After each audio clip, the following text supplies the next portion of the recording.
Mr. Speaker, while the NDP government has been spending wildly in some areas, it has been aggressively cutting in other priority areas. In agriculture, for example, there have been major cuts of almost 50% over the last few years to agri-industry development and advancement, an area important to Manitoba's economic growth.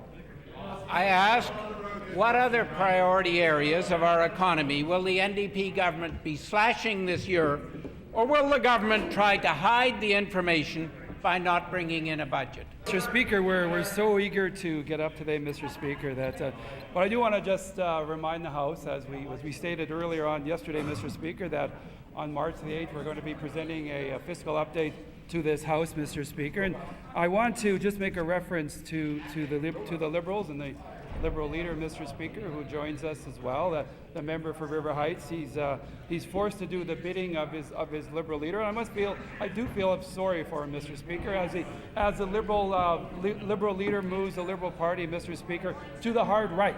Mr. Speaker, you know, they made it known to Manitobans that part of their plank is to cut $470 million out of our revenue base, Mr. Speaker, give a corporate giveaway to the largest banks, Mr. Speaker, corporations that are making $35 billion in profit, Mr. Speaker. We're on the side of Manitobans. They're on the side of the big banks, Mr. Speaker. Mr. Speaker, I'm proud of the Liberal plan to create jobs and economic growth.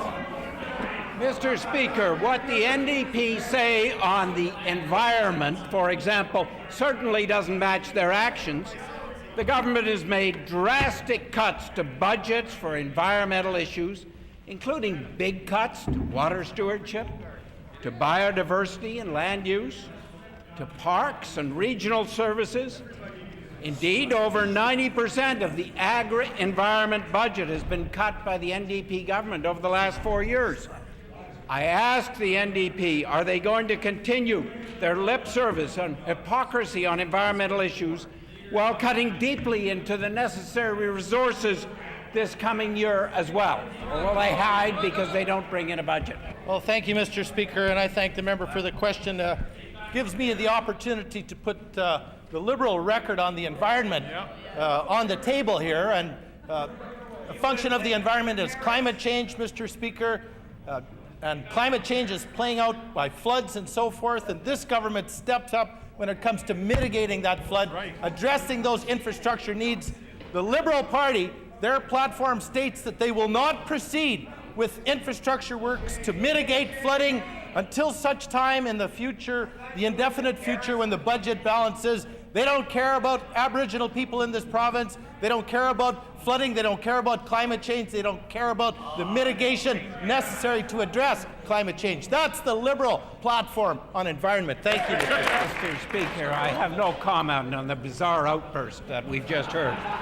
Mr. Speaker, the Premier and his NDP government have made substantial cuts in areas as diverse as Northern and Aboriginal affairs, multiculturalism and literacy, and tourism, culture and heritage.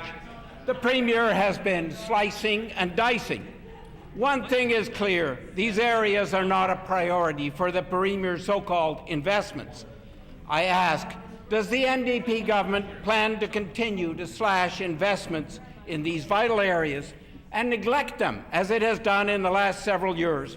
Or will the NDP hide behind not bringing in a real budget? Mr. Speaker, as I said on March the 8th, we'll have a robust fiscal update for the House, Mr. Speaker, and I know then, Mr. Speaker, all Manitobans will have a chance to see the spending priorities of this government, Mr. Speaker. As I said yesterday, it'll draw a sharp contrast between this government that believes in investing in health care and education, Mr. Speaker, and infrastructure, versus the opposition who want to fire 1,000 nurses, Mr. Speaker, 700 teachers, and the Liberal Party, Mr. Speaker, want to give corporate tax cuts to the wealthy, Mr. Speaker, to the top 5% businesses in this province, Mr. Speaker.